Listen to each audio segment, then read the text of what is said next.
অনেকে জানেন না, আপনাদের উদ্দেশ্যে আমি বলছি, এটা প্রচার করবেন। গণজাগরণ মঞ্চের নাম শুনেছেন, সেটা খুনি হাসিনা এবং আওয়ামী লীগের একটা পরিকল্পিত মঞ্চ ছিল, যার অন্যতম নেতা কিন্তু আজকের পিনাকি ভট্টাচার্য ছিল, বাই দ্য ওয়ে। এরপরে অনেকজন ব্লগারকে হত্যা করা হয় এবং আপনারা জানেন মেজর জিয়াউল হক, সৈয়দ জিয়াউল হক, উনি গত 14 বছর ধরে তিনটি ফাঁসির রায় মাথায় নিয়ে উনি ফেরারি জীবনযাপন করছেন। মানে এটা একটা অন্যতম অমানবিকতার উদাহরণ হাসিনা পিরিয়ডের।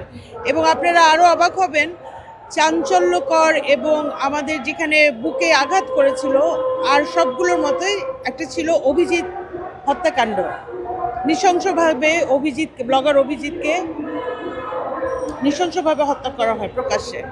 সেই মামলার আসামি হিসেবে মেজর জিয়াউল হককে ফাঁসির আদেশ দিয়েছিল হাসিনার গভর্নমেন্ট এবং জড়িত ছিল সেই সময়ের আওয়ামী ভারতীয় ডিজিএফআই সহ আরও সমস্ত রাষ্ট্রের গোয়েন্দা আইন প্রয়োগকারী সংস্থারা। তো এই গভর্নমেন্ট এখনও পর্যন্ত জিয়াউল হকের মামলাগুলো মানে ফাঁসির আদেশগুলোকে স্থগিত করে নাই, আইনি প্রক্রিয়া শুরু করে নাই। এটা একটা অত্যন্ত লজ্জার ব্যাপার।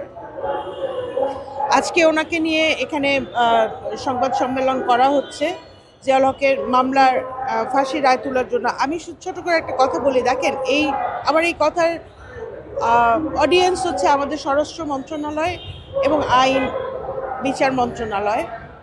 দেখুন, আওয়ামী হাসিনার রেজিম কি করত? আপনি ব্লগার অভিজিৎ সহ সমস্ত ব্লগারকে খুন করলেন রাষ্ট্রীয় বাহিনী। তারপরে সেই খুনের দায় আপনি দেশপ্রেমিক সেনা অফিসার মেজর জিয়াউল হকদের মতো আরও অন্যদের বিরুদ্ধে আদালতে প্রক্রিয়াটা নিলেন এবং তাদেরকে ফাঁসি দিলেন। দুইটা অন্যায় হয়েছে। এক হচ্ছে যে অভিজিতের হত্যার আসলে কোনো বিচার হয়নি, বিচার নামে যেটা হয়েছে সেটা হচ্ছে আরেকটা অবিচার, যে আপনি মেজর জিয়াউল হককে ফাঁসি দিলেন। এই দুইটা অন্যায়ের কোনোটারই প্রতিকার আমাদের ইন্টারিম ডক্টর ইউনূসের সরকারের স্বরাষ্ট্র এবং আইন বিচার মন্ত্রণালয় করেন নাই। আমরা ইমিডিয়েটলি আপনারা এই ব্যাপারে ব্যবস্থা নেবেন এবং আপনাদের মান সম্মান রক্ষা করবেন, এই অনুরোধ করব।